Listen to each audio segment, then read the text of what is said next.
I did strip it and do a rebuild on it, and then I decided I was being lazy.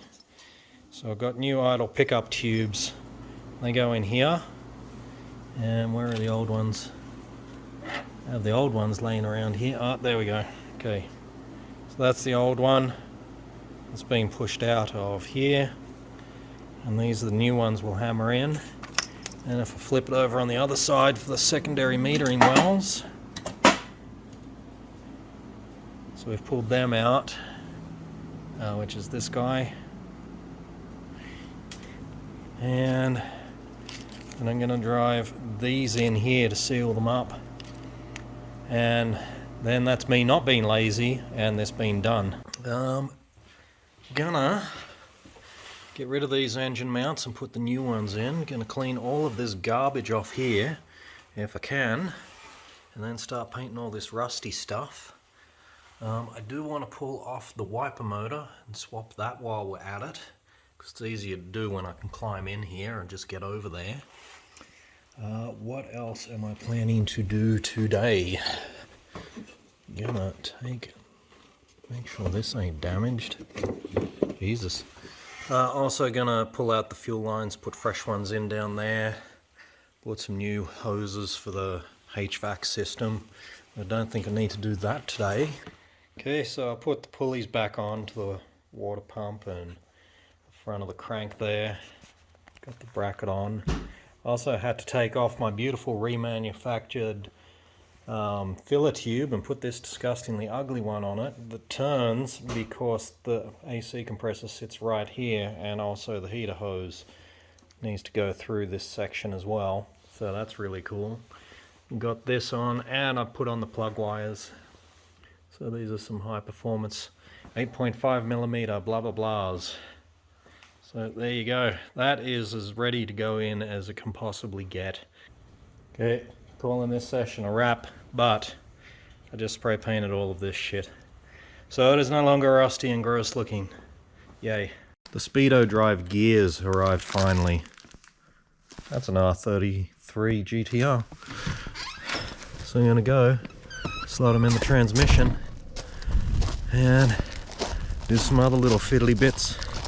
Then maybe start talking about putting an engine and a transmission together and dropping it into a car and maybe reassembling that car.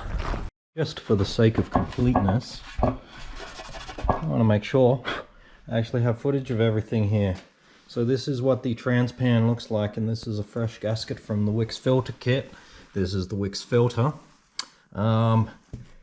This is the second gear accumulator. That's where we found the broken spring. So that's got a new spring in it. All of the springs in the valve body is replaced. It's been drilled out. You can see here it says VB on it.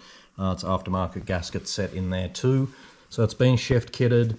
This thing is to fix some flaring on the reverse. Opened up the governor, put in a new drive gear and the new Speedo gear, and FYI, this pushes in. So it screwed out, but it was actually because it was just kind of corroded in there. So if you're trying to get this out, you should probably maybe leave the cable on and use that for leverage. But anyway, that's ready to go. This is finished now. I'm just going to put the transpan on. I opened this guy back up just to make sure the cam was aligned for the wiper motor, and it is. So this is looking like it's just about ready to have that thrown in it, which is looking ready to have this bolted onto it.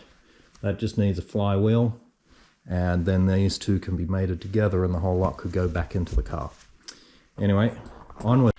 That is a brand new wiper motor. And while this was open, I touched up all of the solder points on the solder board, on the circuit board. I resoldered everything, and the wiring looks a lot nicer.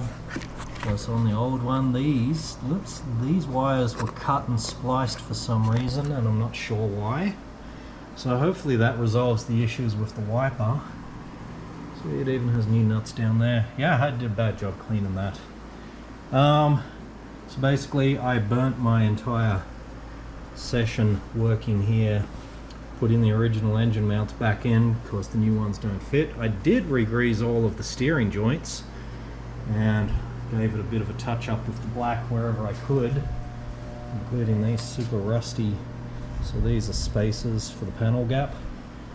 And yeah, I'd like to kind of get this done, but I think we'll get a box, just drop a box right over this, and then whoosh. Kind of exciting when the engine is on the hoist. Oh, and we have a finished transmission sitting here and they're about to be mated back together. So that's the excitement part. This is the one that goes right down here. You can see, no? Yeah, so there's a rail here and there's one underneath the rail. Oh, okay. Oh, yeah. Use the metric ones. That'll do.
All right, this is where we're at, which is 350 is now in the Cadillac. That's bolted down, got the transmission mounted up too. Started plumbing everything in, hooking up the hoses and stuff. Got the carb on, just to kind of fill in that space there. And yeah, I'm gonna wrap it up now because I'm getting hungry and I've been told there is food. But this is looking real good. This is starting to look excitement. Still plenty to do though. I'll cook up all the electricals, get all the brackets back in, get the belts back on, hook up the compressor, reassemble the entire front of the car, put a cooling system in it, and then we still have this to deal with, which is going to rebuild the drums, but also we're doing a diff center swap there, so it's getting re-geared, and we're also replacing the unis in the drive shaft, because if you can see the back one here, actually, a good close look, you can see the bearings actually just collapsed while we were pulling it apart. So there's fresh ones for that too. So still got brakes, shocks, cooling system, all the vacuum, and most of the electrical, and half the exhaust is laying over there too.